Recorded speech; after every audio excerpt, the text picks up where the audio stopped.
आज का आपका टॉपिक है सेप्रोट्रॉप्स। सेप्रोट्रॉप्स को हिंदी में बोला जाता है बच्चों मृतोपजीवी, जो मृत चीज़ों में मीन्स सड़ी गली चीज़ों में पैदा होते हैं। और इनके एग्जाम्पल हैं आपके फंगस और बैक्टीरिया। फंगस जिसे हम कवक और बैक्टीरिया जिसे हम जीवाणु कहते हैं। ये दोनों क्यों रहते हैं सड़ी गली चीज़ों में? क्योंकि ये अपना खाना खुद नहीं बना सकते, क्योंकि इनमें क्लोरोफिल की कमी होती है और जिस वजह से फोटोसिंथेसिस प्रोसेस ये नहीं कर सकते। अब देखते हैं सेप्रोट्रॉपिक मोड ऑफ न्यूट्रिशन किसे कहते हैं।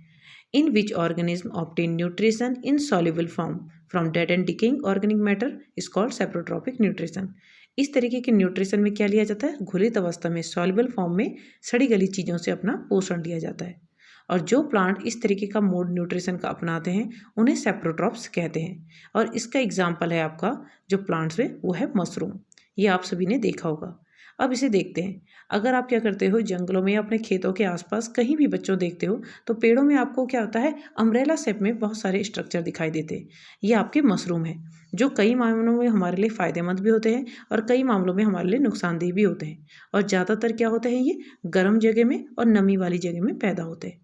एक एक्टिविटी कीजिए, एक ब्रेड का टुकड़ा लीजिए और उसे हल्का गीला करके किचन में उस जगह पे रखिए जहाँ पे बहुत गर्मी होती है और थोड़ी देर बाद उसे देखिए। कुछ घंटों बाद आपको उसमें ग्रीन कलर के पैचेस दिखाई देंगे।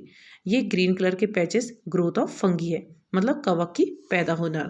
और ये कवक की पैदा को अगर आप माइक्रोस्कोप से देखेंगे तो आपको एक कॉटन लाइक थ्रेड, मतलब कॉटन के धागों के समान, गुच्छों के समान संरचना दिखाई देती है जो राइजोपस, जिसे आप क्या बोलते हैं आपका ब्रेड मोल्ड, उस फंगस के कारण होता है। Fungi are the saprotrophs which lack chlorophyll. वो भी सेप्रोट्रॉप्स है क्योंकि उनमें क्लोरोफिल नहीं होता और अपना खाना ये खुद नहीं बना पाते हैं। अब बच्चों इनकी अगर आप ग्रोथ की बात करेंगे तो इनकी ग्रोथ बहुत जल्दी हो जाती है। ये ग्रोथ में क्या होता है, spore. Fungi are grow on pickles व लेदर गुड्स। ये क्या होते हैं, अचार में भी हो जाते हैं और आपके लेदर के सामान में भी। जब क्या होती है इनकी फेवर कंडीशन आती है तो कुछ देर बाद आप देखेंगे ये इस तरीके से ख़राब हो जाते हैं क्योंकि ये हॉट और ह्यूमिड वेदर में होते हैं।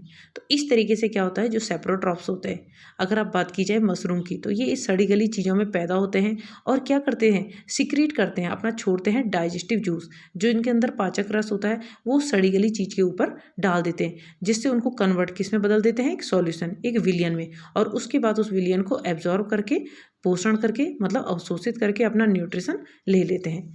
अब अगर बात की जाए तो ये जो फंगस है, ये जो ब्रेड मोल्ड है, ये ग्रोथ कैसे करती है? ये एक स्पोर बीजाणु धानियों के रूप में होती है और जब ये स्पोर फेवरेबल कंडीशन में फटती है तो जिस जगह पे ये गिरेगी उतने ज़्यादा फंगस की ग्रोथ धीरे धीरे बढ़ जाती है।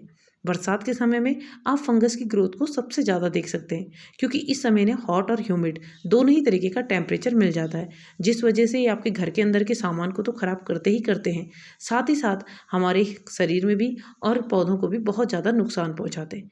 कई तरीके की फंगल डिजीज़ क्या होती है, एनिमल्स में, ह्यूमन बींग्स में भी पैदा हो जाती हैं। और इस तरीके से क्या होता है, जो पौधे होते हैं उनकी ग्रोथ पे फ़र्क पड़ता है और एनिमल्स में भी क्या हो जाती है, ईचिंग की प्रॉब्लम हो जाती है जिसे हम खुजली भी बोलते हैं।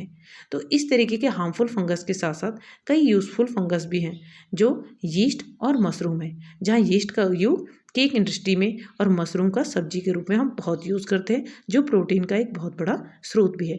अब इस तरीके से अगर आप देखते हैं कि किसी पेड़ की जड़ों में या ट्रंक के आसपास आपने फंगस की ग्रोथ को बहुत ज़्यादा देखा होगा, तो ये जो फंगस होते हैं ये क्या करते हैं, क्योंकि ये अपना खाना खुद नहीं बना सकते, इसीलिए प्लांट से क्या करते हैं, खाना शेल्टर ले लेते हैं, अपना आवास लेते हैं, अपने उनसे क्या करते हैं, खाना ले लेते हैं। इसके बदले में ये क्या होता है, उस पेड़ को क्या करते हैं, पानी और मिनरल्स की सप्लाई करते हैं, क्योंकि ये क्या होते हैं, उसके आसपास होते हैं। The relationship between two organism when both are benefited mutually for their own growth and development is called symbiotic relationship.